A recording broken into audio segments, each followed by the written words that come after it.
হাত তুলে দেখাইতে পারবেন না যে হুজুর আমার জীবনে কোনো বিপদ আসে নাই, এমন কোনো মানুষ কি আছেন? বিপদ কিন্তু আসেই, কম হোক বেশি হোক, ঠিক কিনা? আল্লাহ তাআলা সূরা আল বাকারা 155 নম্বর আয়াত তিনি নিজে বলেছেন, আমি অবশ্যই তোমাদেরকে 5টা জিনিস দিয়ে পরীক্ষা করব। কয়টা? একটু জোরে বলেন না। 5টা। 1 নাম্বার আল্লাহ রাব্বুল আলামিন বলছেন, ওয়ালা নাবলুওয়ান্নাকুম বিশাইইম মিনাল খাউফি ওয়াল জু'i ওয়া নাকসিম মিনাল আমওয়ালি ওয়াল আনফুসি ওয়াত থামারাত ওয়া বাশশিরিস সাবিরিন।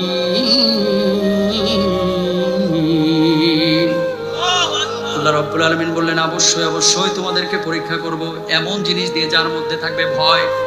মুফাসসিরিনরা বলছেন এটা সাধারণ কোনো ভয় না, এমন ভয় যে ভয়ের কারণে মানুষের কলিজার মধ্যে আতঙ্ক তৈরি হয়, এমন ভয় দ্বারা আল্লাহ রাব্বুল আলামিন আপনারা পরীক্ষা করবেন। রাস্তা